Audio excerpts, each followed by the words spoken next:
Farisi mengaku beragama dengan ketat, namun mereka tidak mempunyai hasil hidup yang sesuai kebenaran kitab suci. Orang Farisi beragama, tapi hanya label. Orang Farisi beribadah, tetapi hanya rutinitas. Orang Farisi membaca kitab suci, hanya formalitas. Dan saya pribadi agak sedikit, bukan menentang, tetapi agak sedikit kurang setuju dengan kata follow the Bible. Hati-hati dengan kata follow the Bible. Kalimat yang tepat adalah follow the Lord dan bukan follow the Bible. Kalau kita tidak mencermati dengan baik kata follow the Bible, maka kita bisa salah kaprah. Karena di dalam Alkitab ada banyak cerita tentang pemerkosaan. Kalau kata follow the Bible kita ikuti secara letterlek, maka kita akan menjadi pemerkosa. Kalau kita mengikuti follow the Bible bukan dengan hikmat surgawi, maka kita akan menjadi pencuri. Jadi ini hanya soal sudut pandang. Yang lebih tepat adalah follow the Lord. Kalau sudah mengikut Tuhan, semua adalah benar. Walaupun sekali lagi saya tidak mempersalahkan kata follow the Bible, tapi perlu arahan yang lebih jelas. Berdoa hanya sekilas. Bayangkan Bapak Ibu, mereka suka berdoa di pinggir-pinggir jalan. Mereka berdoa supaya dipuji orang. Dan Yesus sudah katakan, mereka sudah mendapat upahnya. Upahnya apa? Ketika orang lewat melihat mereka berdoa, orang berkata, lagi sembayang. Itu orang suci. Sementara Yesus mengajarkan berbeda. Kalau engkau ingin berdoa, masuklah ke dalam kamarmu, kuncilah pintunya, maka Bapamu yang tersembunyi di sorga akan membalasnya kepadamu. Orang Farisi menolong dengan culas. Tadi sore saya mendapatkan satu informasi. Beberapa teman me-WA saya dan berkata, pendeta, ada beberapa sumbangan yang gereja berikan untuk orang-orang yang terdampak gempa di Cianjur, tetapi dibuang, tetapi disobek-sobek. Lalu saya katakan begini, bukankah Alkitab mengajarkan apa yang dilakukan tangan kananmu tidak perlu diketahui tangan kirimu? Yang saya maksudkan adalah tidak salah memberi bantuan dengan pernyataan yang jelas dari gereja Advent, contohnya dari gereja HKBP, dari gereja manapun. Tetapi yang paling terpenting bukan soal labelnya, tetapi soal motifnya dalam membantu orang yang sedang berduka. Apakah kita membantu orang yang berduka supaya mereka menjadi agama kita? Ataukah kita membantu orang yang berduka dengan ketulusan hati? Seperti yang Yesus katakan, jangan diketahui tangan kirimu. Inilah yang dilakukan oleh orang Farisi. Itulah sebabnya Matius pasal 23 ayat yang pertama sampai 39. Cukup panjang, saya simpulkan. Lihat gambar itu, anggaplah itu Yesus. Yesus sedang menunjuk orang Farisi. Yesus katakan, kau mengajar tapi tidak melakukan. Kau membuat peraturan tapi hanya untuk pundak orang lain. Peraturan itu tidak untuk pundakmu. Kau hanya mencari pujian diri yang harusnya puji Tuhan. Kamu suka menerima hormat dipanggil dengan rabi. Yesus sudah katakan hanya ada satu rabi yaitu dirinya. Dan hanya ada satu pemimpin yaitu Tuhan.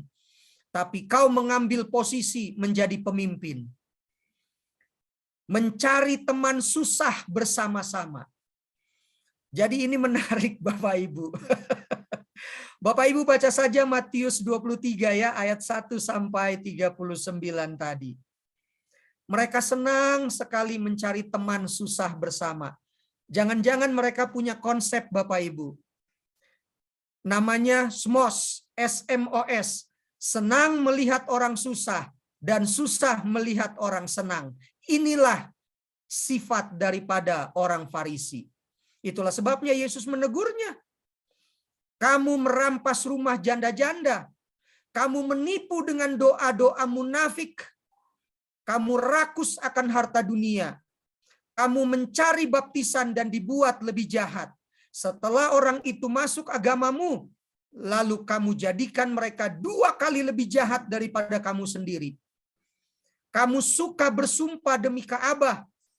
Apalagi kalau Ka'bah itu terbuat dari emas. Itu teguran yang keras untuk orang Farisi. Kamu membunuh nabi-nabi di perjanjian lama. Tapi ajaib, kamu menutupi kuburan nabi-nabi yang kamu bunuh dengan kuburan yang indah. Yesus katakan, jelaslah bahwa kamu pembunuh nabi-nabi tersebut.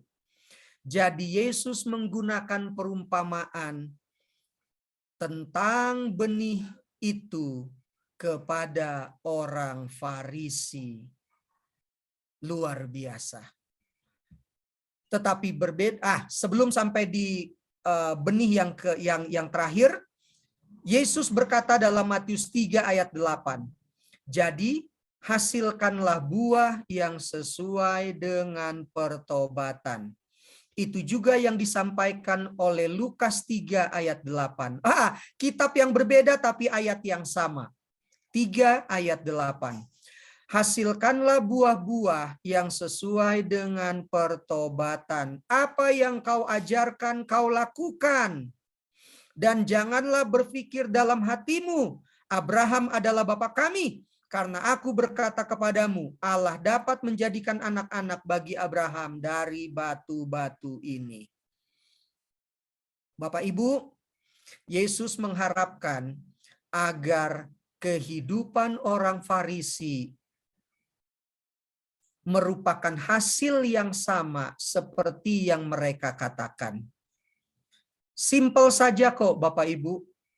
Ketika seseorang menyampaikan firman Tuhan, dia terdengar berkuasa atau tidak, dilihat dari buah-buah kehidupannya.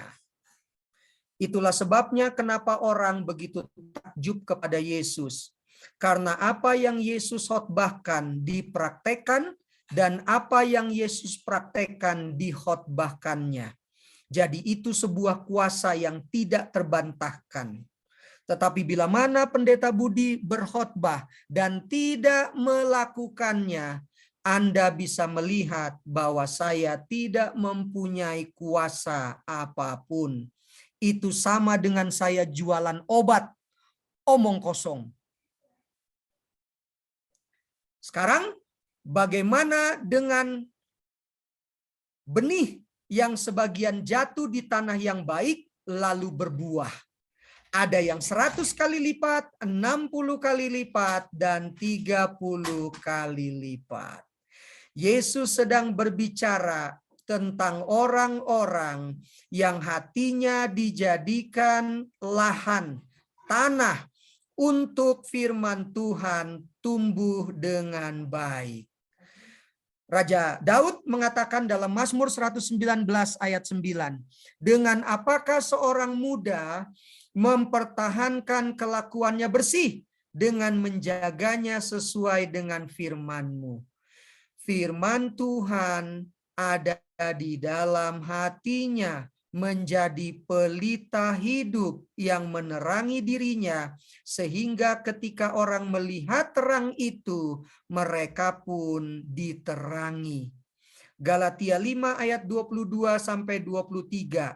Inilah buah roh itu, kasih, sukacita, damai sejahtera, kesabaran, kemurahan, kebaikan, kesetiaan, kelemah lembutan, penguasaan diri.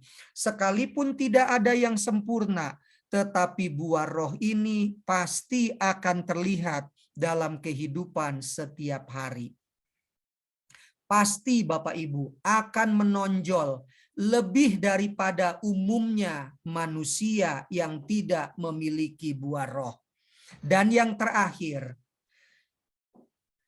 ialah yang memberikan baik rasul-rasul maupun nabi-nabi, baik pemberita-pemberita Injil maupun gembala-gembala dan pengajar-pengajar, untuk memperlengkapi orang-orang kudus bagi pekerjaan pelayanan, bagi pembangunan tubuh Kristus. Mereka yang hatinya sudah dipersiapkan untuk menerima benih firman Tuhan dan menetap di dalam hatinya, maka firman Tuhan itu akan tumbuh dan menghasilkan buah yang berlipat ganda. Mungkin untuk saya hanya 30 kali lipat, tapi untuk Pak Beni mungkin 60 kali lipat. Untuk Pak Prawoto mungkin 100 kali lipat. Tuhan tahu siapa orang yang akan menghasilkan buah yang berlipat ganda karena hatinya sudah dipersiapkan dengan baik. Sebagai penutup, lihatlah gambar itu. Padi itu sudah siap dituai. Hasilnya berlipat-lipat ganda. Jadilah berkat oleh karena benih firman Tuhan ada di dalam hati kita dan kita akan memberkati banyak orang. Tuhan memberkati.